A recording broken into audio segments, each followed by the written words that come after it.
Elia miarahaba manokana ny dada malalako Yahova. Elia ihany koa miarahaba manokana ny Yahozoa. Tonga amin'ny fotoan'iletsika izay iarahantsika amin'ny zoan'io zao amin'izao ora amin'ny 9 ora alina izao.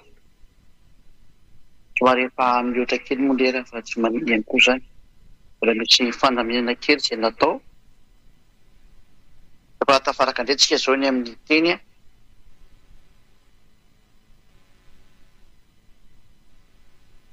dia miraha soatsika samy otahiny eo soazy hita manaraka ary tsy mijanona ny miaino ny teny Yahozoa.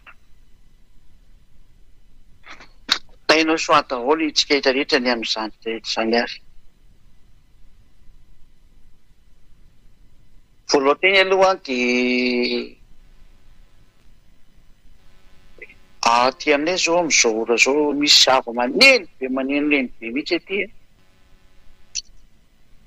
Dia somary manamboatramboatra sofina kely zany nareo aloha. Satria tena tapatapa be mihitsy izy. Efa izany ihany moa zany hoe tsy dia andinisana azy fa tena mafy be ny zava-maneno olona any ambadika any. Dia mety ho henonareo ihany le izy fa tsy avy etỳ aminay aloha le izy. Ao mitobotoboka be le fitaovana zany.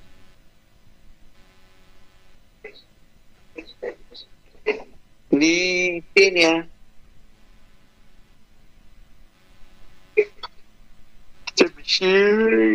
sady manoka kely fa zizaka be.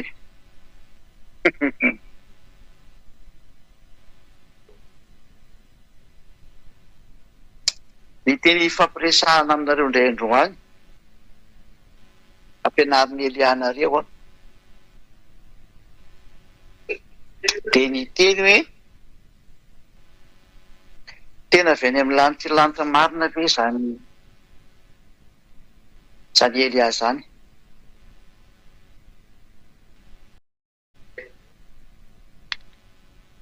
Izay ny hikerevantsika ny amin'izao an'izao anao izay miaino. Satria zao aty ampitan-dranomasina dia zany indray zany no entiny tevoly zany.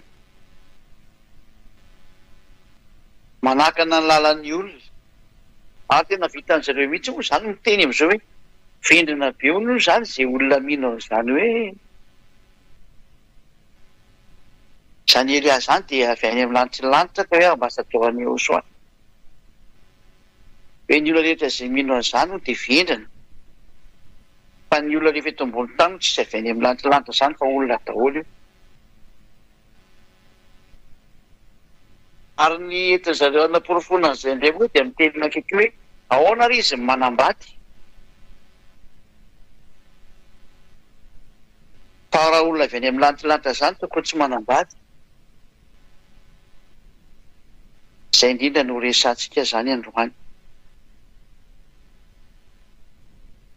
Somary mihafiafy ihany koa zany sofina ny mitokotoko fa tsy haiko na ino anareo any zany na tsy haino fa tena mitatatata be mihitsy izy amin'izao ty aminay ity.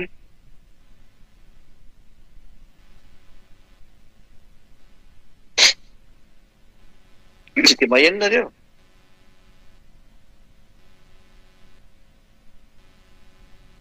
Mahafinaritra zany rehefa tsy maheno nareo fa raha izay aloha dia tena tabataba be. Ndao ary hoentsika amin'izay ary ny teny voalohany indrindra.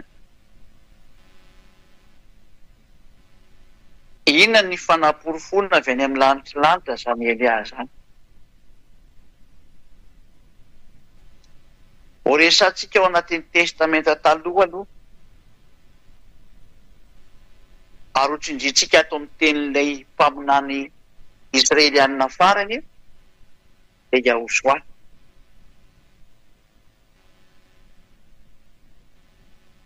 Ny teny alika hatramin'ny testamenta taloha moa zany zany hoe ny teny tany amin'ny tsisy idiran'ny ilay Yahosoa mpaminany farany. Fa ny teny amin'ny testamenta taloha no jerevantsika, ilay fanekena taloha zany dikan'izay.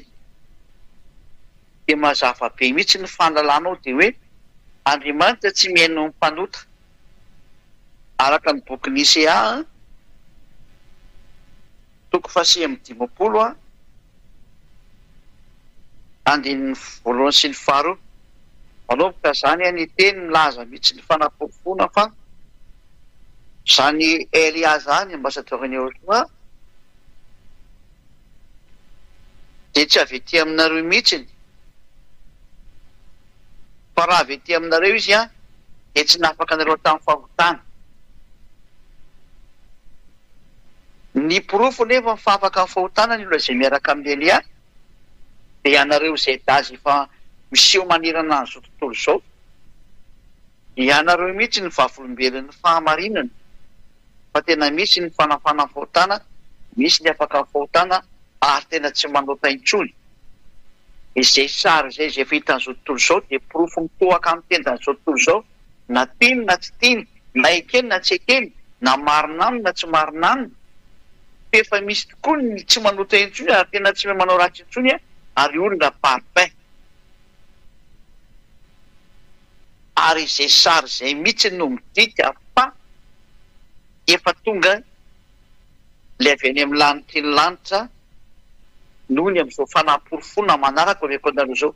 Ka ny bazin'ny fanaporofona zany dia tokana ihany dia ianareo izay daha tsy manao ratsy intsony, ianareo izay daha tsy mety manota intsony, ianareo izay daha lasa parfait, tanteraka, perfect hoy ny Anglisy.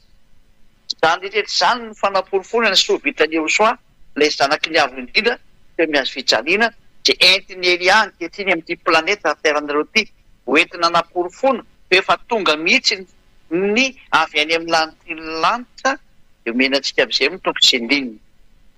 Izay atoko fa 50 andininy voalohany sy ny faharoa. Isaia 59:22. Indro ny tanany avatsy fa mavonjy, ary ny sofiny tsy lalidalovana fa mahare,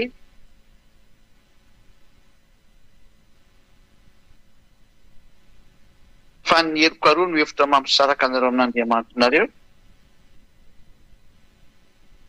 ary ny fahotanareo no mampiafina ny tavony anareo ka dia tsy mihaino izy. Io Andriamanitra io zany dia tsy mihaino ny mpanotaviana. Ka raha ohatra izy zany ka tsy mihaino ny mpanota, ataony olona anankiray ahoana no mahafaka olona amin'ny fahotana raha mpanota izy. Izany hoe ataony olona izay mpanota ahoana no afaka olona ho lasa tsy mpanota. Ny olona ety an-tany rehetrarehetra ohatra nareo olombelona mantsy dia mpanota daholo.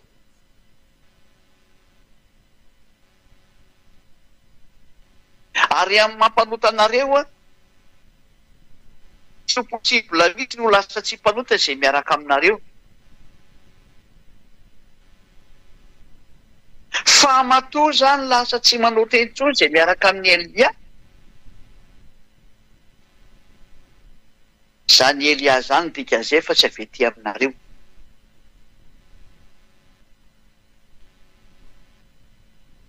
Vakitsika amin'ny bokin'ny Joba toko 14.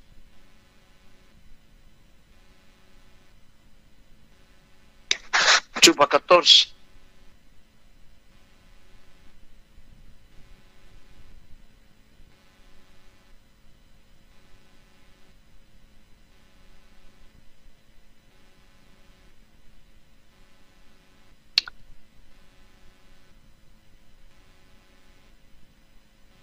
Aiza moa ilay misy an'ilay teny hoe fa tsy tika atao voatily izy. Firy moa lasa hoe tadidiko tsara iny.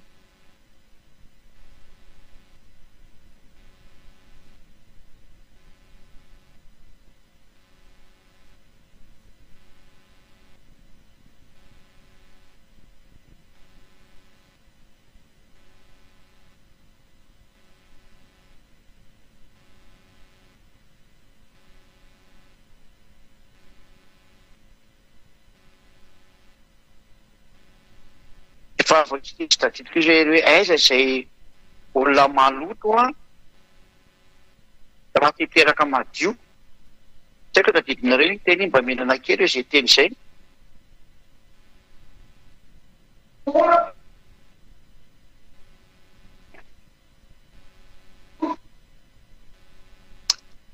rehefa torony mamampo mamy mametoko sy ambiny be mba firy izy ohatrany any amin'ny andininy fafiry amin'ny tsobo tadidiko mihitsy n'izy fa tadidiko lasa 14 ny tadidiko aleka tena kely tadidiko mba firy angambany izy siny hoe aiza korony izay maloto amboaka madio zay mihitsy le sary mipetraka anatin'le teny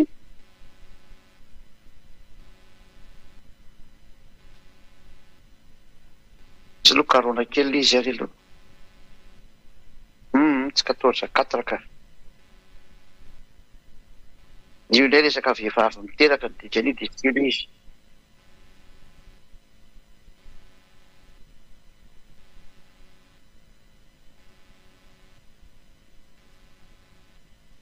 aiza moa izy hoe aiza kory izy izay madio ateraky ny maloto okan'izay lehibe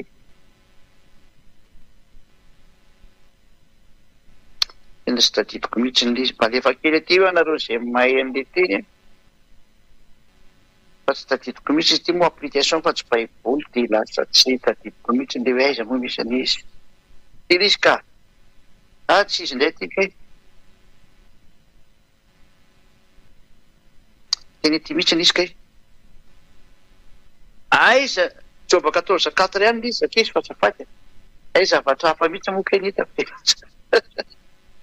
joba 14 ihany izy aiza ny misy madio ateraky ny tsy madio tsy misy na dia ray akory azy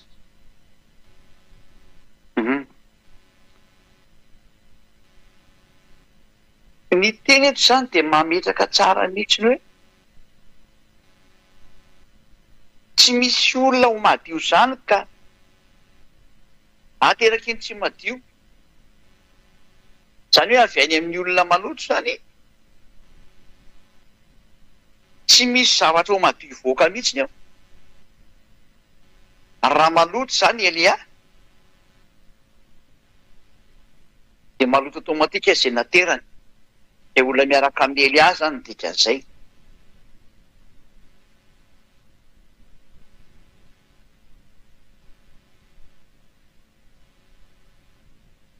fa matony ny olona miaraka amin'ny Elia lasa tsy manota intsony matony ny olona miaraka amin'ny Elia antapatapaka be zany matony ny olona miaraka amin'ny Elia tsy manota intsony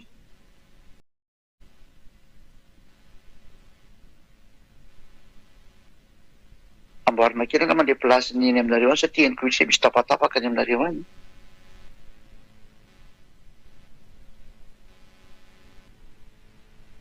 matony ny olona miaraka amin'ny Elia tsy manota intsony a dia zany Elia zany mihitsy nefa madio ny dikan'izay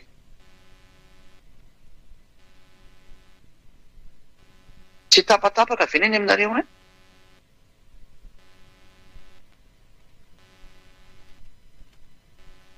ay raha reo tenenako zany dia milaza mihitsy fa ny olona maloto dia tsisy Andriamanitra miaina ary avy any amin'ny olona maloto dia tsy misy zavatra ho madio mihitsy ny zavatra misy anefany a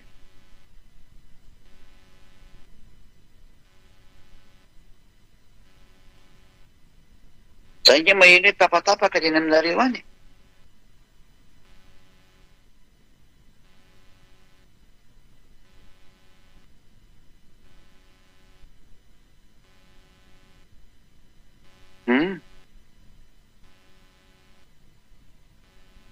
raha mireo teny anankiroa nameko anareo reo dia milaza mihitsy tsara fa tsy misy Andriamanitra miaino ny mpanoto ka raha tsy miaino ny mpanoto io Andriamanitra io zany a ahoana moa zany ny afaka an'le olona ny fahotana ianareo zeta rehetrarehetra zany manirana azy tontolo zao izay indrindra no anindiko foana aminareo zeta hoe porofoy fa tena nafany eosoanareo satria miditra makany amin'ny fanoerana amin'ny fomba aotra zany am'izay zao tolombelona zao hoe aiza koa ny apossible zany ahoany ianao no mahafaka olona ny fahotana aiza koa mavy any amin'ny lanitolantana anao zany ahoany ianao ny manambady tonga hatrany am'izany izay le hoe ny Andriamanitra mampanotany olona teny fa tsy mba ray Andriamanitra tsy mampanota olona ka zay ny vokatry raha Jesosy ka zay ny vokatry raha Jesosy ny Andriamanitra tsy izy natsoina rehetrarehetra dia tsisy fitafinareo ny famarinana Andriamanitra mampanota zany tsy Andriamanitra miaina dia tonga amiteny hoe aza miaino ny teny reny olona zay mivavaka amin'ny Andriamanitra tsy izy mpampanota anazy reny reto olona miteny izany masy dia olona tany amin'ny Andriamanitra tsy izy mivavaka dia rehefa tonga indray zao maheno zao fampianarana marina zao dia nazay ny marina teny bino manaiky azy hoe aiza koa misy avalanilanta zany olona vita no mino zany eo ande kely fa marina lehibe dia tanareo tsara amin'izany le fomba fampiasana ampiasainy dia volony sain'ny olona ahodiny amin'ny zava-tsisy dikany zay no mahatonga ny ely mampianatra hoe eno tsara foana ny teny ary ny tena mampime mihitsy ny dia le teny le Andriamanitra tsy izy dia voly miara-miasa aminazy reny reny no en'olo zareo reny ny fahendrena avy any amin'ireny no arahana nefa izy mahafantatra fa mpanota ary rehefa mpanota dia avy any amin'ny devoly dia Andriamanitra avy any amin'ny devoly miaraka aminazy iny no enony dia ny fahendrena avy any amin'ny devoly ny enony ny fahalalana avy any amin'ny devoly ny enony fa tsy mba ny fahalalana marina no arahana anjarantsika ny mieritreritra ny teniko izany hoe zany ny fahavoazam-be efa ny teny foana hoe aza mihaino ny teny demony fa rehefa mihaino ny teny devoly dia mivadika devoly oatra anazy vita ve fa tsy afaka ny fahotana ianao hatramin'izay fa Andriamanitra tsisy mpampanota miaraka aminao io dia ahoana moa zany ny hevitra le Andriamanitra tsisy mpampanota no arahanao efa fantatra fa mpanota anao hatramin'izay dikan'izany tsisy Andriamanitra niaraka taminao dia ahoana moa le Andriamanitra tsy marina ny arahanao indray no mbola enona indray ny apahana teny avy any aminazy zany ny te hoe ny aza mba nisaromany devoly ihany fa zao sarona ny amints'izy hitenenako sy nanarako antsika rehetra hoe mamitany ho an'izay resy lahatra rehetra satria maneran-tany moa ny teny mazava ho azy fa le olona no enony voalohany dia izay mitondra n'io teniny io ary matoa mihaino anazy Andriamanitra dia tsy mpanota intsony io ary raha tsy mpanota intsony io a io olona io tsy avy ety an-tany amina avy ety aminareo zany avy any amin'ny lanitra ny lanitra io satria ny lalàna mihitsy no teny fa Andriamanitra tsy mihaino ny mpanota ianareo rehetra izay natera-behivavy ety nefa maloto daholo toy izao ngainao sy natera-behivavy iena nateraky ny vehivavy fa hafa mihitsy ny fandehan'ny Eliaza zany Eliaza zany efa nitantanana efa nitantanana izy ary nalovana hatrany am-bola kely izy ary nitehirizina foana izy mandrapahatonga ny andro teny iarahany amin'ny dada Iavasy Joshua navelany aina tahaka ny olombelona rehetra rehetra izy fa voafidy izy ary voalary mandrapahatonga ny fotoana izay etsoina azy amin'izay zany ny atao Eliaza ary efa tonga amin'izay ny fotoana ny etsoina azy andovy amin'izay taovy ny asanao dia io izy mitsangana ary izay niaraka taminy dia tsy nanao ratsy intsony tsy manao tentsony porofo zany efa madio io olona io dikan'izay matoa navita nanafaka olona madio satria ny lalàna dia miteny hoe aiza korony izay olona malotoka hiteraka madio na hoe aiza koa zay rehetra izay hoe madio ateraky ny tsy madio izany teny zany dia manapirofo zany fa matoa afaka ny fahotana ny olona izay miaraka amin'ny Elia ambasadiovany Joshua Elia mihitsy ny madio ny voalohany indrindra fa raha tsy madio zany Elia zany dia tsy afaka ny fahotana ny olona ary tsy ho lasa tsy ho tonga tsy mpanota ny olona ary mbola mpanota foana ny olona raha toa ka tsy madio zany Elia zany fa matoa ny olona efa tsy manota intsony a Elia mihitsy ny madio ny dikan'izay zay ny fanaporofona voalohany amin'ny testamenta taloha. Hoe matoa afaka amin'ny fahotana ny olona ankehitriny madio le olona miaino anazy io Andriamanitra io. Satria ny lalàna dia hoe Andriamanitra tsy miaino ny mpanota. Matoa nefa le olona zany afaka amin'ny fahotana miaino anazy Andriamanitra ny dikan'izay, miaino an'le ny rany izy ny dikan'izay. Ary matoa miaino anazy io Andriamanitra io amin'izao fanafana fahotana matanjaka dia matanjaka amin'ity planeta terre nareo olombelona ty. Tonga eto ilay tsy mahay manota intsony ny dikan'izay ilay ny rany dada Iavamalala Eliano anarany, naniraka anazy Iavano anarany. Reo toko sy andiny hitanareo reo, adianinareo reo, ny fanaporofona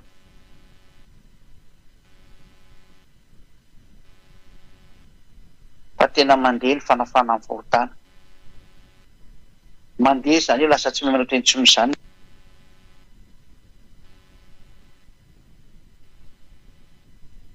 Midika zany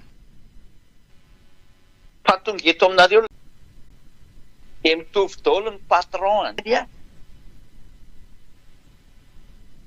Fa raha ohatran'izany ka tena nareo olombelona ireo ny hoe mba nisy an'izany atao hoe tsy mpanota zany, dia efa eny nareo nafaka olona tamin'ny fahotana. Fa matoa ny olona tsisy afaka nareo amin'ny fahotana, mpanota nareo, avy ety an-tany nareo. Ka raha izany Elias zany koa avy ety an-tany ohatranareo, dia tsy nafaka amin'ny fahotana tahaka an'ireo olona mpitondra fivavahana na viaiza ohatran zareo.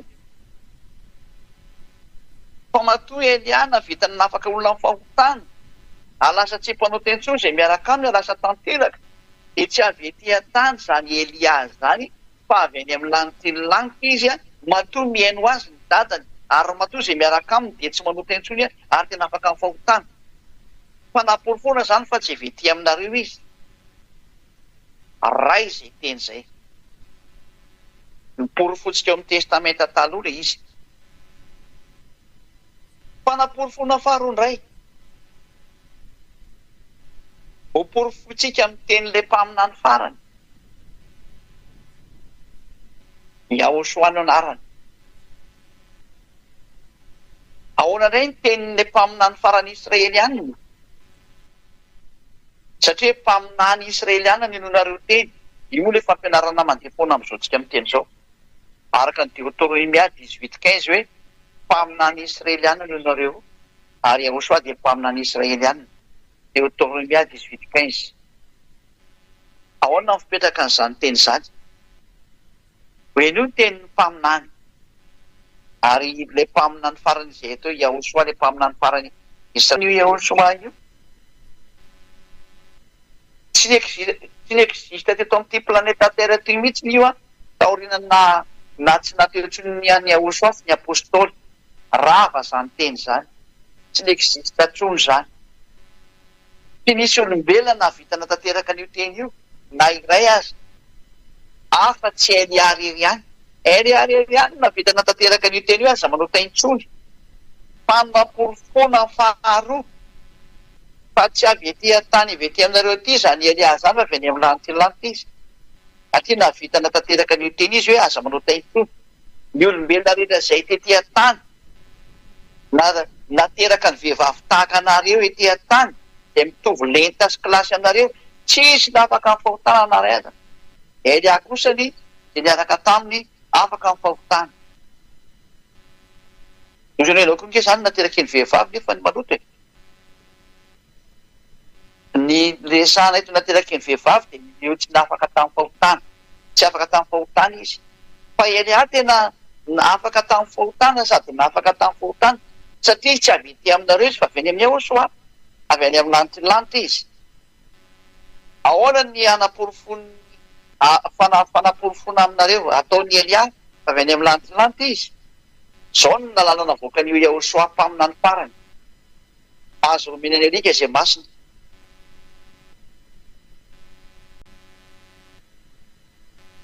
Setsisy. Atitoko fafito andininy faheniny. Izany hoe ny teny eto dia milaza mihitsimihitsiny fa aza omena ny alika zavatra masina. Tsy fampitoviana olona amin'ny alika akory izany fa tenin'Andriamanitra no miteny an'izany. Ka raha misy tezitra amin'izany dia zany tezitra amin'io Andriamanitra ny Abrahama io. Misy tokony izy no miteny eto. Izy anefa ilay oharina amin'ilazay tenin'Andriamanitra io alika. Reto alika reto no tenin'Andriamanitra dia reto mpanotany velany mpijangatsanga sy mpanao ratsy ireo. Tsy azo omena an'ireo mihitsy ny fahamasinana zavatra masina avy any amin'ny lanitra. Kanefa n'ilay fahamasinana mihitsy izao entina izao. Satria matoa afaka amin'ny fahotana ny olona lasa masina izy, nahazo zavatra masina izy. Ary ny fahazahoana ilay zavatra masina mihitsy dia ny fanahy masina no raisiny mihitsy io mahasaro-piaran'io Andriamanitra io hoe azo omeny alika ny zavatra masina. Izany hoe ny olona mpanotany velany dia tsy mahazo ny zavatra masina. Fa ny olona mahazo ny zavatra masina dia tsy maintsy avy any amin'ny lanitra ihany vao mahazo an'io izy. Lova kitsika izay teny izay hoe matoa zany Elia navitana afaka olona tamin'ny fahotana ary lasa tsy nanota intsony ny olona lasa masina ilay olona nandray ny zava-masina avy any amin'ny lanitra dia Elia mihitsy ny avy any amin'ny lanitra ny dikan'izany matoa ny zavatra avy any amin'ny lanitra manaraka anazy. Dia ny fanahy masina manala olona fahotana.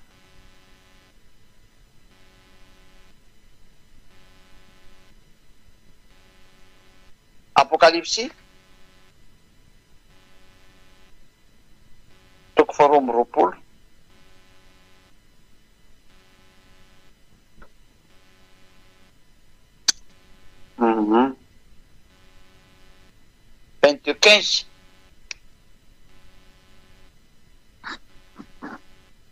Apokalipsy 22:15. Fa ny velona ny alika sy ny mpanao ratsy sy ny mpijangajanga sy ny mpamono olona sy ny mpanompo sampy ary izay rehetra tia lainga sady mpandainga. Même classe mihitsy ireo any ivelany daholo ny mpanao ratsy rehetrarehetra.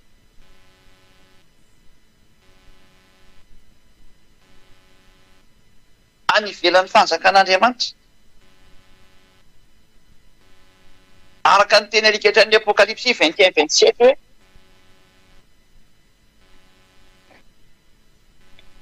Apokalipsy 21:27 ary tsy mba hiditra mihitsy izay tsy masina na izay mpanao vetavetana izay mandainga fa izay voasoratra ao anatin'ny bokin'ny fiainana izay ny zanak'ondry ihany. Fomba azo miditra amin'ny lanitra izany ny mpanao ratsy rehetra anatin'izany ny alika. Ary ilay alika dia tenen'ny dada Iava hoe any ivelany ny alika. Tany ny alika izany dia zavatra any ivelany tsy mahazo miditra amin'ny fanjakan'Andriamanitra. Reny zavatra avy any ivelan'ny fanjakan'Andriamanitra reny ny Andriamanitra azo omena ny zavatra masina. Ten'Andriamanitra miteny izany fa tsy za va iovako io tsara io fa meko anao idolo le teny io. Andriamanitra Abrahama namoaka an'io. Ka ny olona mpanota izany ty resahana ity zany hoe any ivelany ireo. Ny zavatra masina nefa tsy azo omena andreo any ivelany ireo. Aiza izany misy any ambasadioran'ny Elia matoa navita an'izao zavatra zao izy. Mazava zany ny ambasadioran'ny Elia izay nahatonga olona lasa masina sy mpanota intsony ka tsy mba olona any ivelany izy.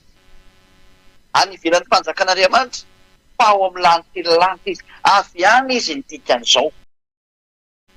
Matoa navita olona tsy manota intsony izy lasa parfait ny olona miaraka aminy tanteraka tsy avy ety an-tany izy satria ny ety an-tany mpanota dehoro izy ten'Andriamanitra ny alika.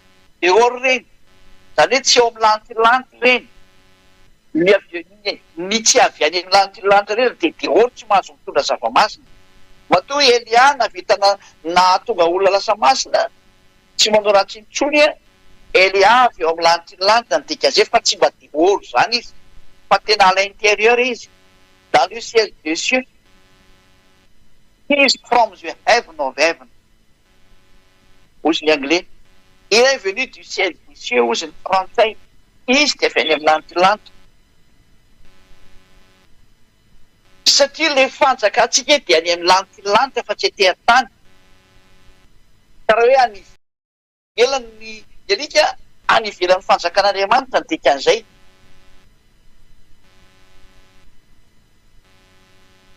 Ny fanjakako anefa noho izy Josoa dia tsy etỳ amin'izao tontolo izao, fa ny fanjakantsika dia any amin'ny lantilanitra. Efa afaka itsika izay teny izay hoe ny fanjakantsika dia any amin'ny lantilanitra. Raha sokako kely an'izay indray a.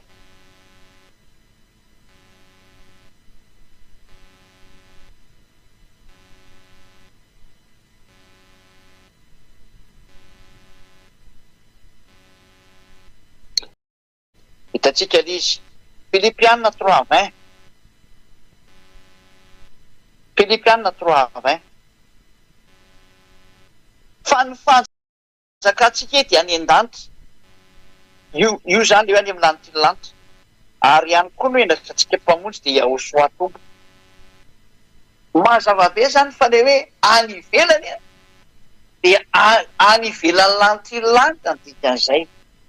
Ianareo avy etỳ an-tany ireo zany resahany zany hoe ilay lazaina fe any ivelany alika zany dia olona ny ivelan'ny fanjakan'Andriamanitra tsy any amin'ny lantilanitra izy. Izay tsy avy any amin'ny lantilanitra rehetra zany resahana zany.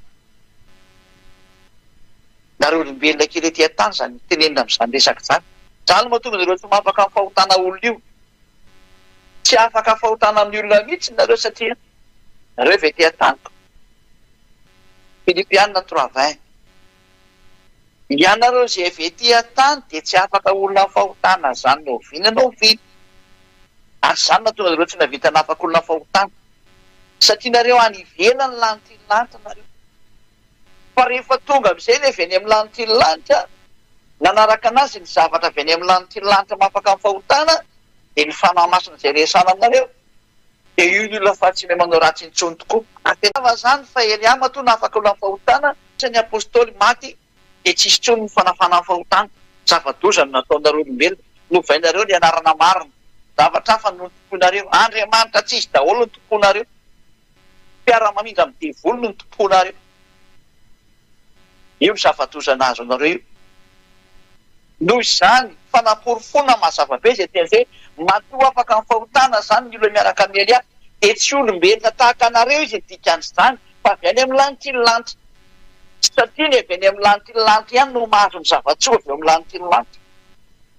Satria hoe azo omeny any alika izay zavatra masina. Ka ny zavatra mafaka amin'ny fahotana zany, zavatra avy any amin'ny lantilanitra zany dia ny fanahy masina. Tsy azo ny olona etỳ an-tany zany. Hoe hoentin'ny olona etỳ an-tany zany fanahy masina zany. Aiza koa ny ampitombona an'izany. Fanahy masina ve avy any amin'ny lantilanitra dia ny olombelona kely iny dia hitondra azy. Aiza ny apety an'izany aminao?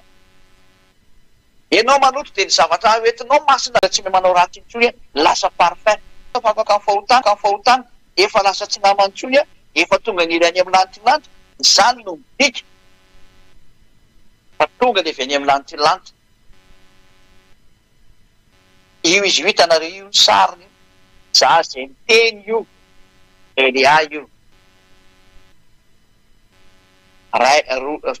Fahatelo zany zay. Fa ny tena mipetraka farany amin'izay, efa mazava aloha zany iny ny fahafahana amin'ny fahotana no pirofo, fa tsy avy etỳ an-tany Elia, fa avy any amin'ny lantilanitra izy. Fa tsy maintsy nalefa olombelona izy mba hamonjy anareo, tahaka nataony Josoa. Satria tsy maintsy hiara-monina aminareo olombelona izy, tahaka ny Josoa koa, izay zoko malalany, dia tsy maintsy natao olombelona izy. Nateraka ny vehivavy koa izy, tahaka ny Josoa. Fa ny tena mipetraka, manino izy ny manambady? Valy teny omeko anao. Josoa tsy manambady satria izy tsy tia hanambady. Fa tsy misy lalana mihitsy miteny fa tsy mahazo manambady Josoa raha tonga taty. Fa izy mihitsy tsy tia hanambady satria tsy tiany zany ary tsy mety aminazy. Idirany Elia zany fa nahazo voninahitra ho azy manak'izay. Fa ny lalànan'ny Josoa mihitsy dia tsisy miteny mihitsy aza manambady zany ny lehilahy. Zao ny lalàna ny dada Iava. Noho izany ny lehilahy dia andao ny rainy sy ny reniny. kaikamana ny vadiny ary laso nofray izy roroa. Tsy misy eo soa nandravan'izany teny zany mihitsy. Eo raha vaky ty teny tary amin'ny fanamboarana anareo ty. Fa raha zany dia efa tsisy manambady tsony ny olona. Ino nge mbola manambady? Tsy nandrava ny didiny dada Iava mihitsy zany eo zany tamin'ny famoronana fivavahana izay milaza fa hoe tsy mahita ao anatin'ny baiboly izy hoe lehilahy ray dia manambady vehivavy ray ary vehivavy ray manambady lehilahy ray. Satria mandeha be anatin'ny internet ihany zany teny zany. Za tsy hanona le fivavahana fa mahafantatra an'izany ho an'reto manambady bidibe eto. Dia meko anao ny tenin'Andriamanitra ho an'ireo rehetrarehetra izay miteny an'izany fa ao anatin'ny tenin'Andriamanitra mihitsy zany aleo ke jevatsika izay teny izay. Satria parantesy kely omenanareo zany ary hatramin'ny bokin'ny Kolosiana angamba izy ina sy diso rokarona kely indray. Lekarika kely indray aloha zasy kely aloha.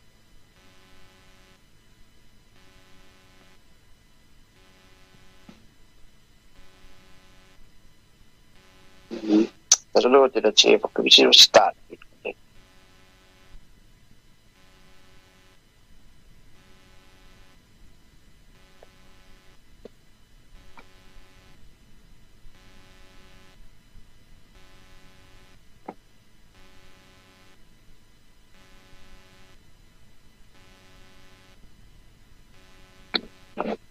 Ricardo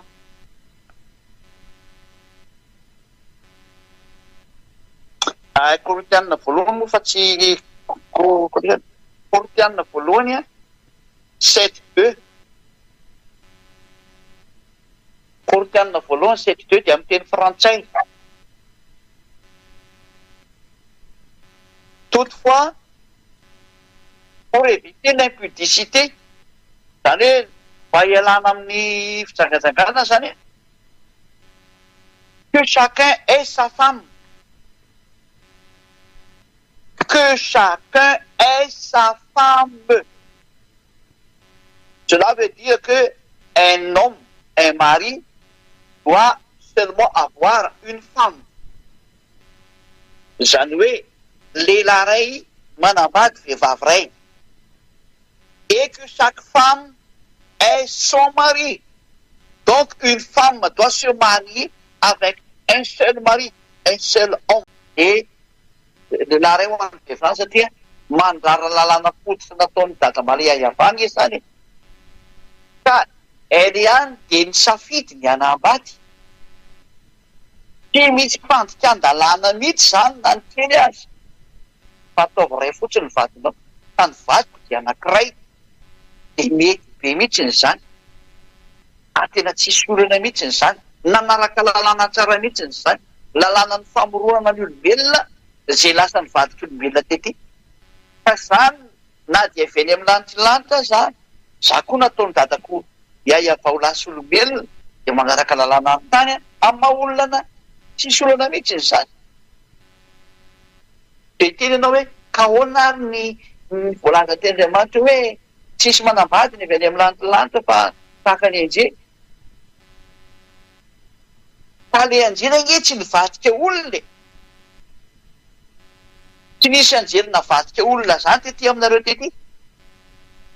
Fa ny anjely dia zavaboary mandehandeha eny izy dia miveriny amin'izay naniraka anazy foana eny izy. Miveriny amin'ny toerana izay nametrahana azy izy.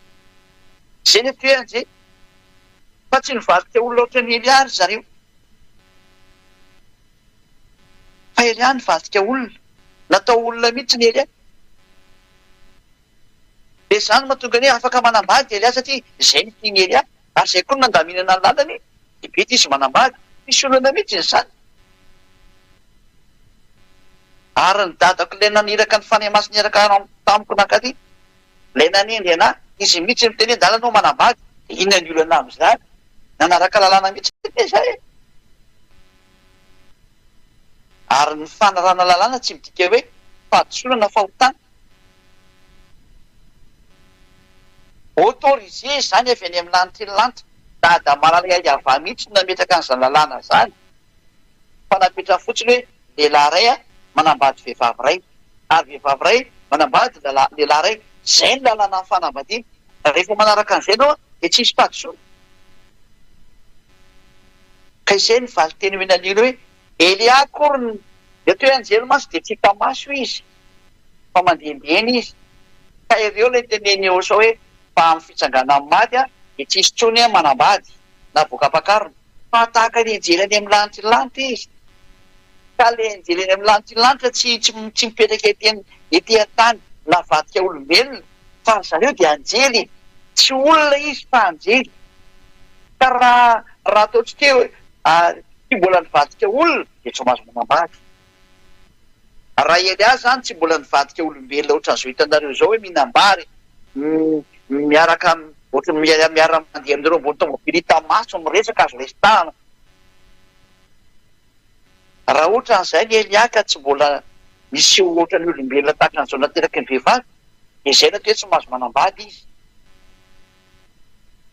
tsy mahazo manambady satria tsy mbola nivadika olona fa lasa klasy mitovy amin'ireo anjely ireo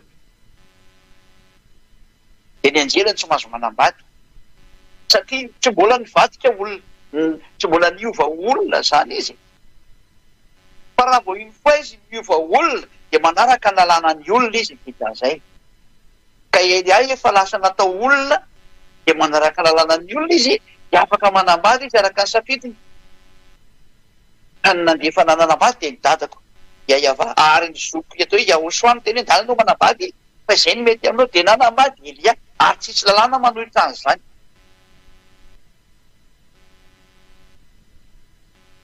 afaka itsika hoe fatahaka ny anjelany amin'ny lanitra izy aloha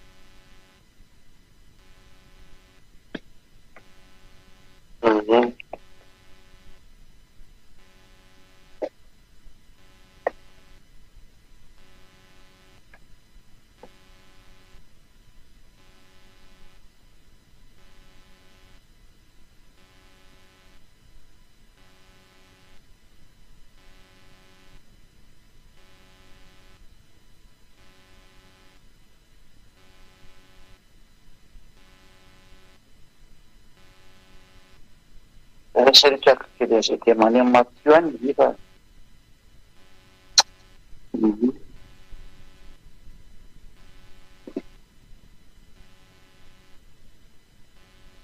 Matthieu 22:30 Matthieu 22:30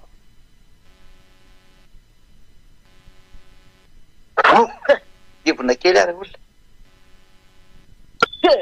way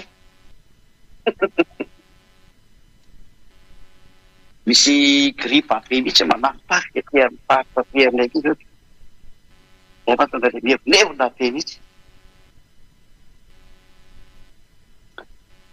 miaratsiny amin'le tsy tia mihevona ko ina mikoseny ma olona ny olona tsy maintsy mihevona ary tina anao teo zao Matthieu 22:30 fa amin'ny fitsanganany maty de tsy mba misy afakavady na voka-piakarona fa ho tahaka ny anjelany amin'ny lanitry ny lanitra izy anjelany lanitra zany fa ny anjely zay tsy nivadika olona mbola tsy niova ho olona reny tsy manambady reny zany hoe raha mbola any amin'ny lanitry ny lanitra anao zany ka tsy nivadika olombelon'ny rano anakety de tsy mahazo mivadika olona tokoa ianao zany satria tsy mbola navadika olona de tsy mahazo manambady fa izay efa nirana ka novaina olona ety aminareo ety mahazo manambady mihitsy fahalalana zany afaka manambady izy zay no tonga namteny hoe raha Yahosoa angeny nanambady tsisy lalàna manohitra an'izany fa izy tsy tenao an'izany ary izy tsy natao izy zany tsy vonany andeha amin'izany satria tsy mety aminazy izy ka izay moa zany ny momba anazy tsy hidirako mihitsy zany fa amampamorona anazy zay tiany io fa raha ohatra ny izy nakavady tsy olana aminazy koa zany tsy manohitra lalàna izy fa Elia natao olona efa lasa olona Elia nateraka olona izy miaina ohatran'ny olona izy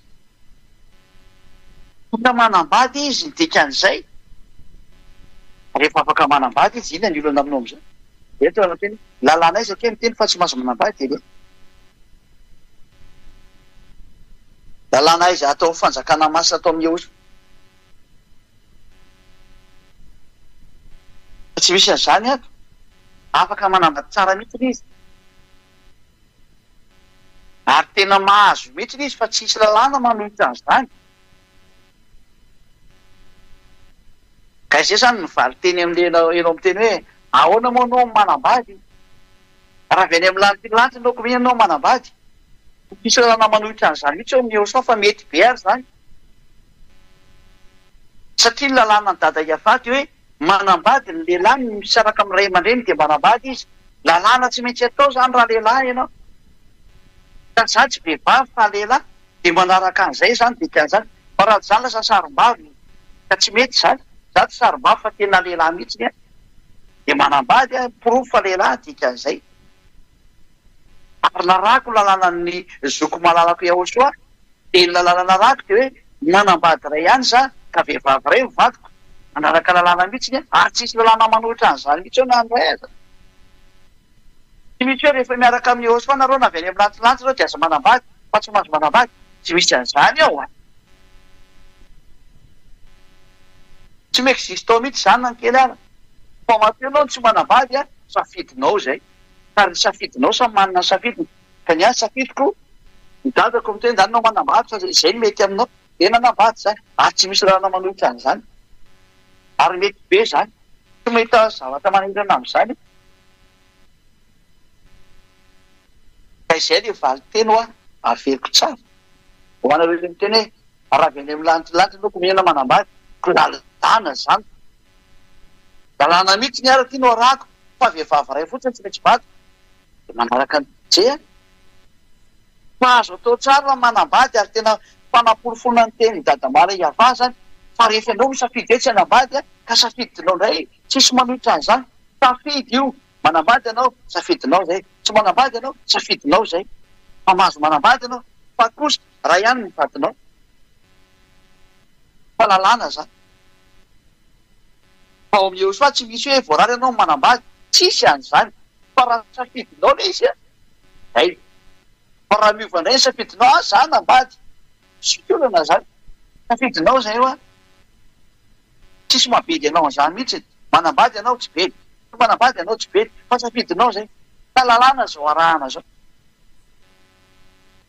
fa ny devolo mitady andika lalàna mamorona lalàna tsy fantatra indray le devolo zay misy lalàna to amin'ny Yahosoa tsy mahazo manambady ny lehilahy avy any amin'ny devolo igny zany sary zany dia mandrarany tsy manambady hoe vakitsika indray zay teny zay le vakitsika farany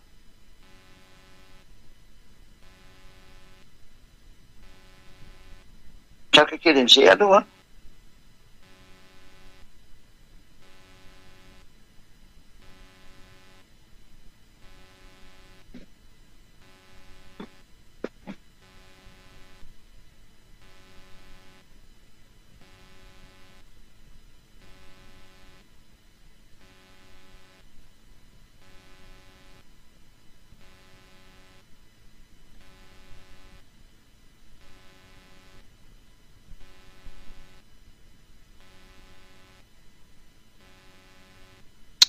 somary mbola veriko kely mihitsy ny Timoty voalohany a toko faefatra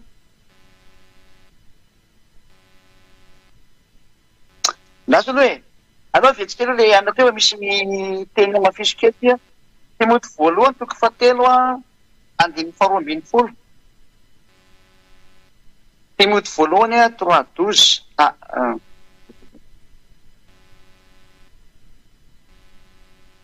Timoty voalohany 4:3 zafady indrindra Timoty voalohany 4:3 Timoty voalohany 4:3 zay mandrara tsy hanambady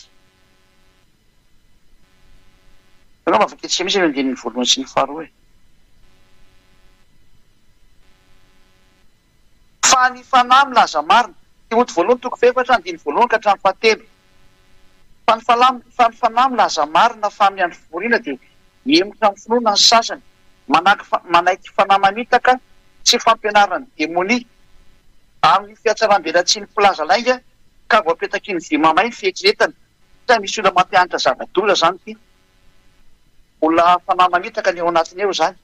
Inona teo an'ity fanahy mamitaka ty? Zay mandraratsy anambady. Ka ny olona miteny an'izany ianao tsy tokony manambady fanahy mamitaka ny eo anatiny eo.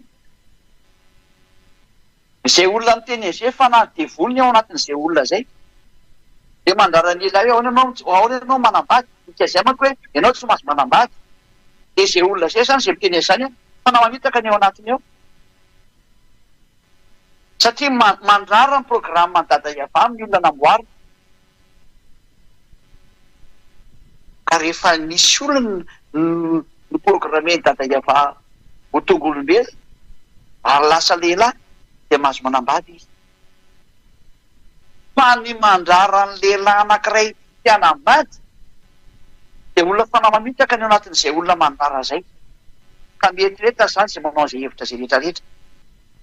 Fa vao mety tena mahadivoly be anao zany. Mahazo manambady tsara zany Elia zany. Lalàna mihitsy zany ary manaraka an'izany tsara mihitsy. Fa kosany manambady tokana. Lalàna zay. Dia zay ny namaranako ny teniko antsika rehetra. Koa mirary soana rehetrarehetra eto amin'ity planeta Terre nareo ity. Aza manaiky fampianarana démonitry sy oletiny démonite.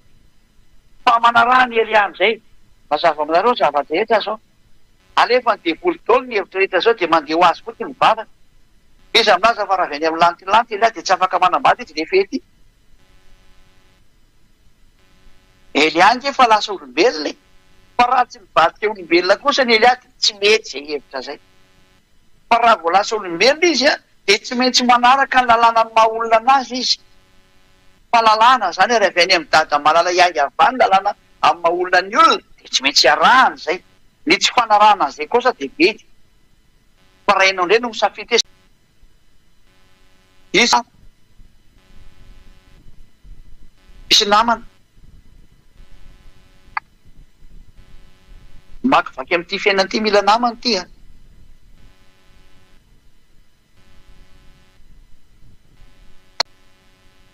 fa ny eo ny resy lahatra resy mamonjy ny fivoriam-bavaka.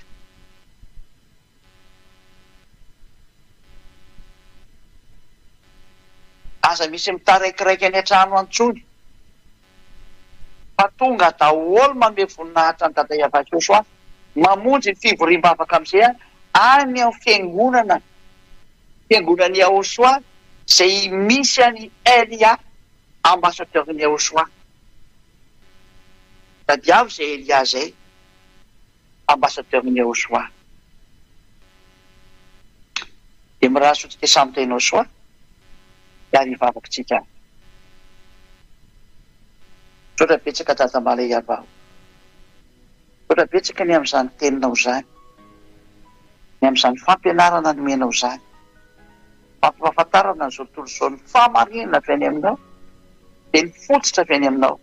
Dada mala Iava tsy Yahosoa malalaka. Ny tany izay rehetra nampianariko izay nambarako ny ianao. Ary dia maneho ny voninahitra ny amin'ny teny. Maneho ny hasoavanao ny amin'ny teny. Ary izay rehetra nampianariko dia hamonjenao olona, hamonjenao fanahin'olona. Hoentina ho any aminao dada mala Iava ho valiny raha ny Yahosoa. Sotra betsaka Yahosoa malala fa avy any aminao daholo sao zahatra rehetra soeniko. Sotra betsaka. Ka io ny olona mba ho tonga soa any aminao ho any amin'ny lantilanty. Ary vonjeo izay rehetra mitady fanafana sy famonjena dada mala Iava ho anao amin'ny voninahitra mandrakizay. Amin'ny anaranao Yahosoa anao izany vavaka rehetrarehetra zany. Halleluja. Amen. Dia miraso tsika rehetra samy tainao soa ho amin'ny fahampiarahantsika ho amin'ny raha-pitronay tainao soa daholo. Mandrapeo nandray azy.